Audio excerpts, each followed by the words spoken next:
MPL trophy.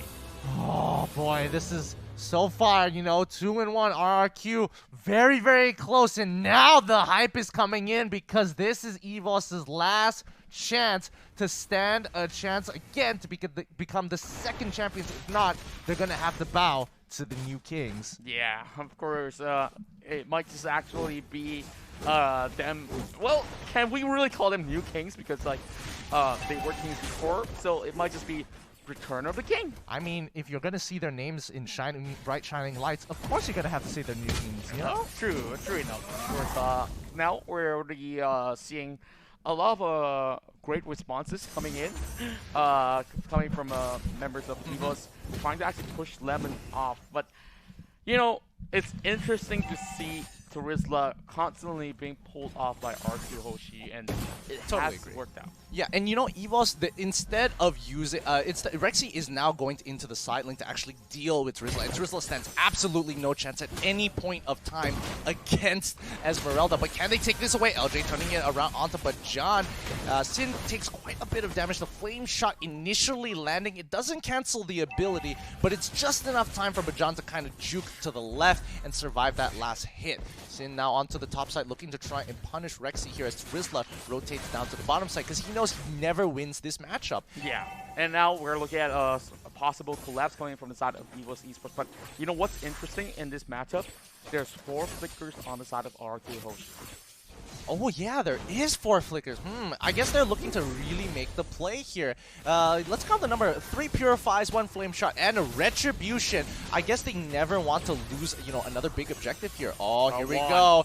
Juan already pops down the ultimate. The Zaman Force didn't really do too much there, as you know the rest of the team is going to collapse. So they call it off. They decide, you know what, this ain't worth our time. Zaman Force is on a very short cooldown after all, and considerably short compared to every other ultimate in the game. Yeah, a little bit of cat and mouse chase over the bottom side, and like, yeah, Rrq. I'm expecting nothing less from him. And so far, for the side of Evos, they are playing this one a little bit more disciplined, where they are not hoping to actually overextend. But over top side, though, we see Lemon here already laying the smackdown upon Rrq. That sort of interesting one-on-one skirmish has resulted in the way that they are forcing the Esmeralda to pack away. Yeah, Esmeralda got chunked out pretty hard there. The Executioner Strike wasn't able to secure the execution on top of everything else, but they're going to slowly rotate down.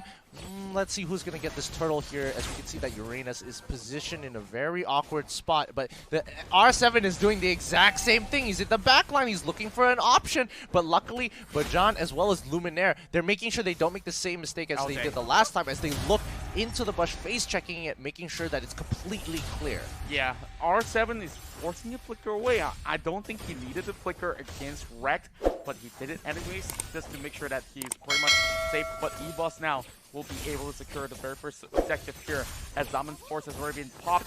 But LJ is on the back lines, but there's nothing much that can be done. There is no retribution on the side of the Granger anyways. Yep, you can see Luminaire once again topside. Oh, he secures the kill. It looks like Esmeralda bit a little more than she could chew. But now Juan is going to be in a lot of trouble. The time reversal has to put down the time journey as well. Zaman Force putting on top of it. They're going with the chrono dashes every single time. Tyrant's Rage actually missed. Can they secure the kill finally? Yes, they do. And they pull back. They trade cross-map trades 1 for 1. But Rrq profit a little bit more with this mid-tier 1. It's so much more important than the bottom tier 1. Yeah, I gotta say that that's definitely value added for the side of Rrq Hoshi. Let's watch the top side as we see Rrq trying to actually dash off of this trouble. Of course, the sentence does not land, but Rrq walks out alive. Oh boy, that was way too close for comfort as of now. But now Esmeralda is kind of in this awkward position. Like, Rrq needs to get a little bit more farm. He needs to at least get 1 or 2 items before going in. Oh, what's this fun fact? Okay, so the fun fact here says, for the first time in MPL Season 5, Rafaela is being played by other teams other than Evos, which is Rrq. So the only team that actually plays Rafaela is actually Evos. Pretty interesting. Pretty interesting overall. Yeah. That's a pretty good fun fact. Thank you to the producers for all of that. Now, Rrq are looking to keep control over this game. They're down slightly in gold, but that's not going to mean much very soon. The next turtle is coming up in about 25 more seconds. Calamity Reaper just got purchased by the Esmeralda, so that's going to be a very big spike. And considering what the Terizla and Cho is purchasing right now, I don't think Terizla is going to go for the Bloodlust Axe like a lot of solo queue players, such as me, usually go for. They like to go for extra tankiness to make sure that their base damages come through, but they'll never go down. Yeah, I think it's really necessary that they go for a little bit of tank build, but here comes Lemon though. He's already getting cornered up, Salmon Force being popped, and somehow he Master Flicker away, and Bajan does lose sight of it, but oh my, this is the second time that we are seeing Rrq here being punished, but Evos now looking to actually eye on the prize of the turtle with Lemon as well as LJ trying to secure it, but is there enough time? That's going to be one turret being dropped right down below, and boy, this is gonna hurt.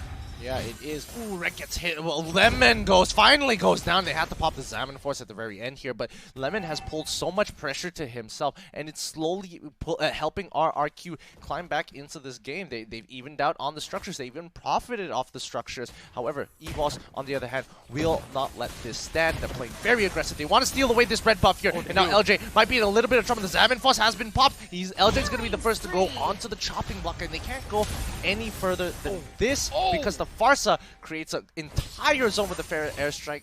They can't move any further than that. Yeah, the Death Sonata almost actually blow off Bajan right there, but I really like the pickoff coming in from the side of Evos Esports, and we are looking at Lemon here, hoping to actually clear off the wave.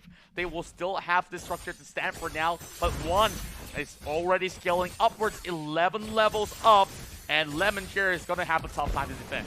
Yeah, Lemon's trying his very best. He's trying to clear the waves, but he can take damage.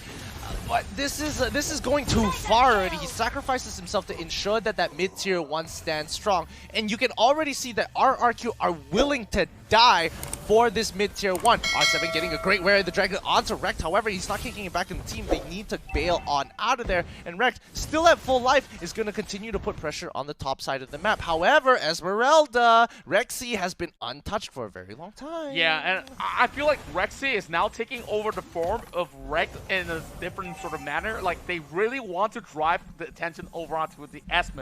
And for some reason, the rest of the lanes are getting a little bit less attention, and now Evos Esports will go king to actually secure mid wave. And Bajan crashes right in, looking for Finn, and they might be able to actually do so. Instead, that rock will be crushed, and here comes the time journey being popped right in, and they are trying to actually force R7 to drop right down, but it's going to be Lemon here, forcing the flicker as well. Rrq on the retreat. This is quite a game here. Evos going very, very far in. Quickly dropping the Salmon Force. Can he secure the kill? No, he can't. Last hit of Dracundo with the Shun Po cancel is going to create the distance needed to secure the kill onto the Harith. However, Evos Legends were able to pick up 2 Tyrants in the process. You know, the moment that they shut down one right there, they automatically became rich. I saw 2 Blade of Despairs being bought instantly. Oh boy, rich indeed. They've hit their power spike. They finally hit their power spikes, which is pretty good. However, Evos Legends have developed a 3k gold lead, and Rrq will take control over this turtle for now, as Evos Legends still have to wait a little bit longer until those cooldown death timers are done. Yeah, I gotta say that Evos Legends are actually playing a little bit of better wave management than the members of Rrq is actually playing. And look at the structures. They're constantly being pushed, but LJ now awkward position, nothing much that Bajan can actually do right now. The rest of the members of Rrq rotating in towards the jungle. And, well, LJ is just going to be meeting pretty much face-to-face with that Grok. Oh yeah, R7 cannot deal with Rrq right now. Rrq is a very big boy. He's running all the way through. He doesn't care about Finn anymore. He literally is face-tanking everybody right now as he goes pretty much all the way down to the end of the lane, pushing them further and further back into the base. They are just claiming territory from Rrq, and I think as of now, Rrq have to be very careful of where Rrq is going to be. If he goes in, they might need to use the Way of the Dragon defensively to get him away from the rest of the team members. Yeah, I'm actually liking this form of Evos Legends because it looks a lot more methodical. The sort of finishes that they do have is so much more clinical as compared to what they were actually up to in the previous game. This is going to be a tough one. Little Wanderer is going to go into the hands of Evos here. Now I'm trying to predict what's the next move coming in for Evos. You've taken away quite a number of structures. The mid lane is pretty much cracked open. They just need to get the inhibitor turns. They're kind of just chilling, waiting, maybe looking for some picks until Luminous Lord comes up. Lemon is proxying the wave. And Evos Legends, I don't think they really want to respond to that as of yet. Yeah, I mean, they've already got wrecked over on the top side, so whether or not if they actually proxy, it's a double proxy coming anyway, so naturally that will be negated as we see the Battle of Titans over the top side. Lemon is like, okay, I'm just going to ignore you.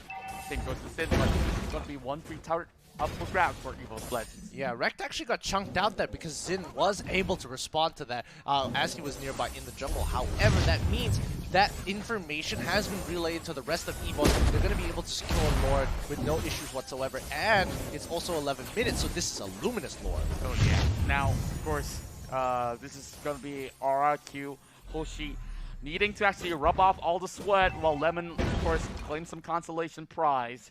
But you know, this Lord could still be taken down with enough effort coming in from Rrq. Yeah, they're going to have to play this a little more carefully than they should. But, you know, we're just going to have to wait and see. Evos, again, a lot of it has to come down to one big team fight. Both sides are very team fight oriented, so expect the 5v5 to come out very, very soon. Barca has to be careful of her positioning. She's all the way back in the base. Sin actually goes down too quick. This is it. This is the moment they've been waiting for. Evos Legends, they're using the ultimates very aggressively. The back line is now down. Rrq coming with a Star Moon fall. LJ, the next on the chopping block. Now R7, he can't do anything more. He gets run down. Joe is gone. The crystal is broken on one Lord. Push Evos, bring it 2-2. And we are going into Game 5, baby.